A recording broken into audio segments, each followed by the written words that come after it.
Vă salut, dragi prieteni, și bine ne-am regăsit la un nou videoclip. Imediat după această introducere o să vedeți cum am ajuns la acest rezultat. Am aici o lădiță cu niște plante și anume lămâi. Este un videoclip filmat acum 45 de zile. După 45 de zile acesta este rezultatul, exact cum îl vedeți aici. Puteți să vă plantați și dumneavoastră lămâi, avocado, kiwi, ce vreți dumneavoastră. Eu i-am plantat pe aceștia în vederea altoirii. Sper că la anul în august să-i putem altoi și să-i vedem până vor crește mari și vor face fructe. Și vă invit și pe dumneavoastră să vedeți cum am ajuns la acest rezultat. V-am spus, videoclipul este filmat acum 45 de zile.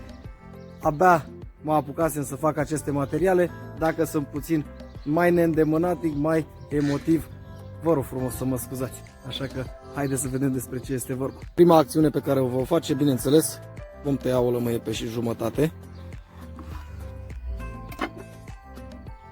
Și observăm că în interiorul ei sunt semințe. Le puteți extrage cum considerați dumneavoastră, cu o scobitoare, cu o pensetă, de acolo. Uitați, cam așa arată.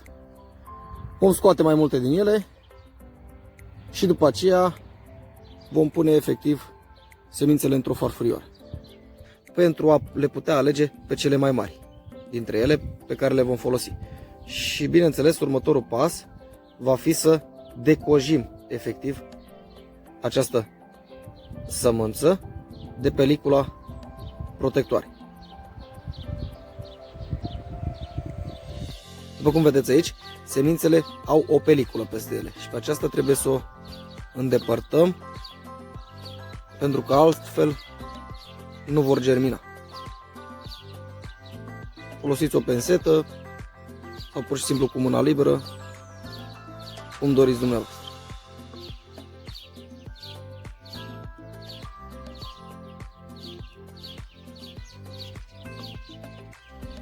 Cam așa trebuie să arate.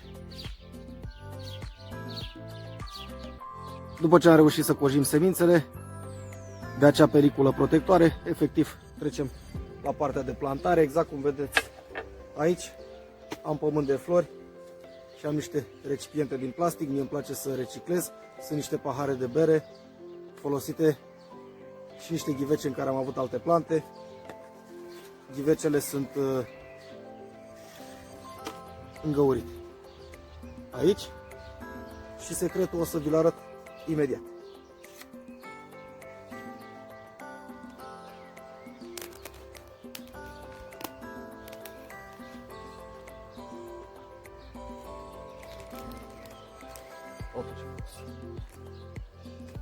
Vom lua efectiv pământ și vom umple aceste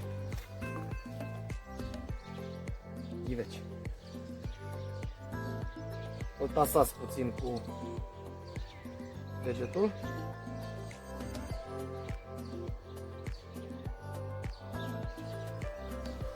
Și exact cam așa trebuie să arate. Bineînțeles, aici să aibă găuri.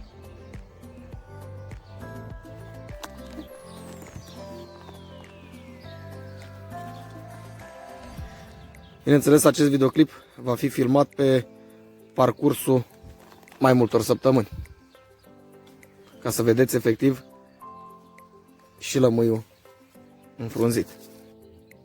După cum vedeți aici, avem 7 ghivece. Nu ne rămâne decât să luăm unul dintre ele. Facem efectiv o adâncitură. Eu mă folosesc de un lemn, maxim de 1 cm. Luăm o sămânță din acea lămâie cu coaja desfăcută și o vom planta orizontal. Nu o vom pune vertical, exact cum se vede aici. Și peste care tragem pământ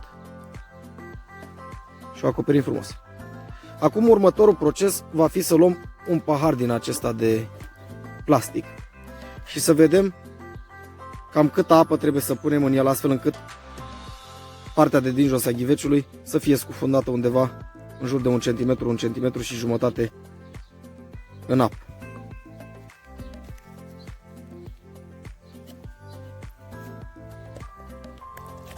Se pare că este până la scrisul acela roșu. Ia să vedem.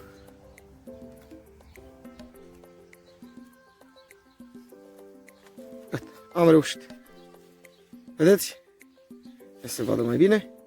Deci, partea de din jos a ghiveciului este scufundat în apă în jur de 1 centimetru. Deci cam așa trebuie să arate. Efectiv, acest pământ va trage apă cât are nevoie, se va umezi și va ajuta această sămânță să germineze. Dumneavoastră folosiți acest procedeu, iar în momentul în care efectiv o plantați, udați partea de sus a ghiveciului destul de bine, doar o singură dată, în momentul în care faceți această operațiune. După aceea, dacă observați că această apă va scădea sub nivelul părții de jos a ghiveciului, completați.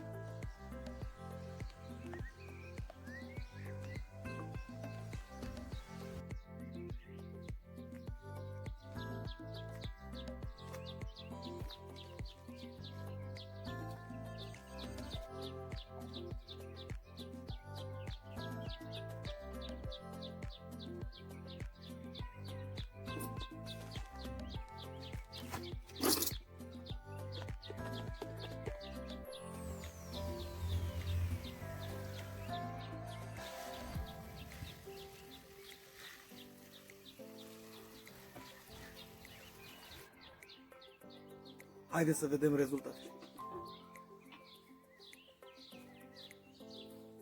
Acesta este rezultatul, dragii mei. Această plantă minunată care va crește mare, o vom altoi și va fructifica. Dacă v-a plăcut acest material, nu uitați să vă abonați la acest canal și acestea fiind spuse, vă doresc o zi minunată. Pe curând!